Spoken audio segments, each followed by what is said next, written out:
एक बार गौतम बुद्ध अपने शिष्यों को उपदेश दे रहे थे।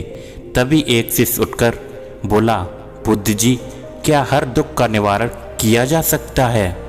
बुद्ध बोले, ये सत्य है कि हर दुख का निवारण किया जा सकता है। दुख को समझने के लिए हम तुम्हें एक कहानी सुनाते हैं।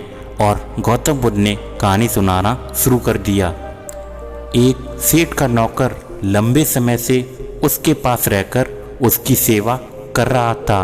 वो बड़ा ही ईमानदार था और साफ सफाई का पूरा ध्यान रखता था। इसलिए सेठ जी उससे बहुत प्रसन्न रहते थे। एक दिन शाम को जब सेठ जी घर वापस आए तो उन्होंने देखा कि उनकी पुरानी दीवार घड़ी टूटी हुई पड़ी थी। उन्होंने नौकर को बुलाकर पूछा, ये घड़ी कैसे टूट गई? नौकर ने कहा, मालिक, मैं सफाई कर रहा था, तभी घड़ी हाथ से छूट गई और टूट गई। गलती मेरी है, आप मुझे क्षमा कर दीजिए मालिक। सेठ तेज आवाज में बोला, क्षमा मांगने से क्या होता है? घड़ी बरसों से मेरे कमरे में लगी थी और कमरे की शोभा बढ़ाती थी। तुम्हें पता है कि ये घड़ी कितनी प्रिय थी। अब डांटने के अलावा सेठ जी और कर भी क्या सकते थे। उस रात सेठ जी को बिल्कुल भी नींद नहीं आई। वो बार बार बस करवटें बदल रहे थे। घड़ी टूटने की बात बार बार उनके मन में आ रही थी। जब उन्हें नींद नहीं आई तो वो बिस्तर से उठकर घर में इधर उधर घूमने लगे। तभी अचानक उनकी नज़र उनके नौकर पर पड़ी। वो खर्राटे ले रहा था। उससे सेठ जी को और भी ज़्यादा दुख हुआ। उन्होंने मन ही मन सोचा, मालिक के नुकसान का इसे जरा भी दुख नहीं है। ये तो आराम से खर्राटे लेकर सो रहा है। नौकर को इतनी शांति से सोता हुआ देखकर सेठ जी को बहुत गुस्सा आया।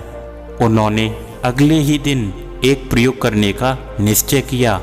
अगले दिन नौकर ने जब अपना सारा काम खत्म कर लिया तब शाम को सेठ जी ने उसे बड़े ही प्यार से बुलाया और कहा, देखो, कल नुकसान हो गया था, इससे मैं बहुत गुस्से में था, इसलिए मैंने तुम्हें डांट दिया।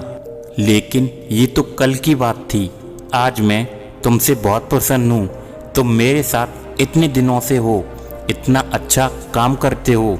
सोचता हूँ कि क्यों ना ये घड़ी तुम्हें ही दे दी जाए।